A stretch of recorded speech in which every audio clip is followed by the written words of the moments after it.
Hi everyone! Good morning once again. Makakapag-voice over na tayo ngayon kasi umalis sila amo. At tayo ngayon ay magluluto na Angus beef na stir fry natin sa bell pepper. Siyempre, sibuyas, lasuna, bawang at saka luya. Tapos, i-stir fry natin yan. At bigalaw shout out sa mga nandyan po na nanonood ngayon. Maraming salamat po sa inyong mga suporta. At ngayon, umpisahan na natin ang magluto.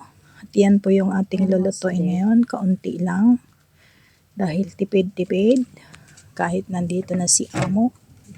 At sila din ang kakain. Alam ko na matagal silang hindi nakakakain nito. Kaya simot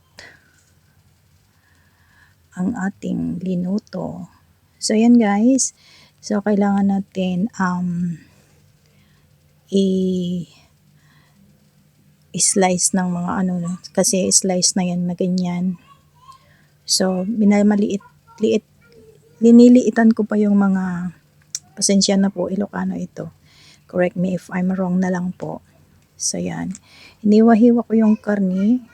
At yan siya guys. At ganyan, nahiwa na yan, marinated na yan. So, ang ginawa ko ay prepared na lang everything para diretso na yung pagluluto natin kasi hindi tayo makapag-video ng matagal kasi palakad-lakad si amo dyan sa likuran. Kaya, okay lang naman sana sa kanya, okay lang man din sa kanya, pero ako naman yung nahihiya. So, yan guys, may carrots. Inuna kong ginayat-gayat yung carrots guys. Tapos, sinunod ko naman yung mga, lininis ko muna. Tapos yan, magic na lang. So, shortcut. Ayan, nahiwa-hiwa ko na. Pero, hindi maayos. So, ayan, nandyan na lahat. Ang lambot po guys, yung ating karning baka. So yan, umpisa na natin ang ating paggisa-gisa.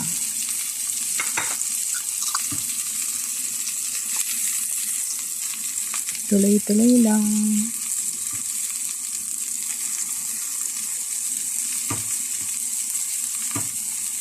Hindi natin plahan yung guys, yung kulay ng ating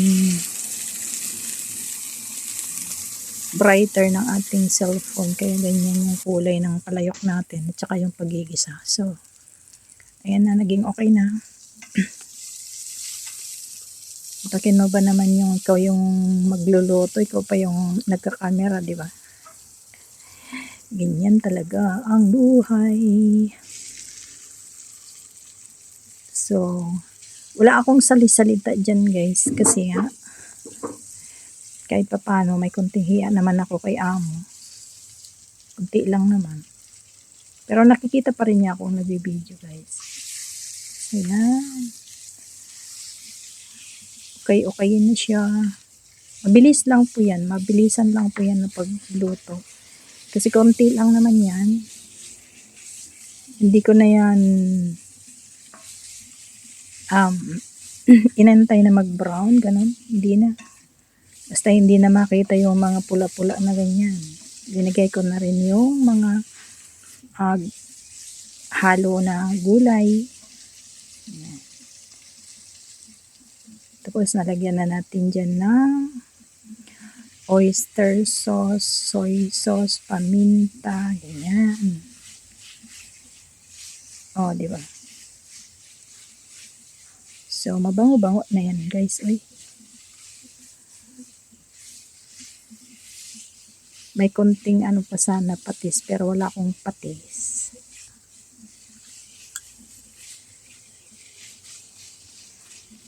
Yan, mekos para umano yung lasa na inilagay ko. Konti lang guys yung linagay kong mga panlasa kasi.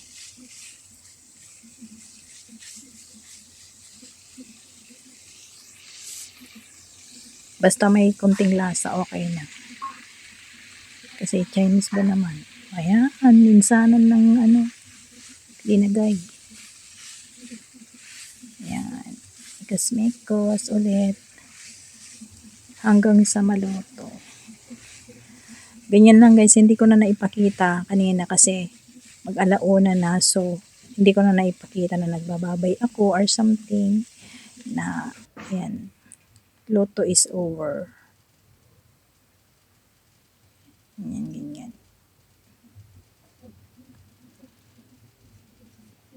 Siyempre, angus beef pa naman yan. Eh, di masarap, simot. Maraming salamat guys. Thank you for watching everyone. I hope you like the video. Comments, like, and subscribe po sa hindi pa nakasubscribe na nandyan guys. Maraming salamat. Thank you everyone. Hanggang bukas po ulit. Bye-bye. Tapusin nyo muna po yung ating video. Salamat.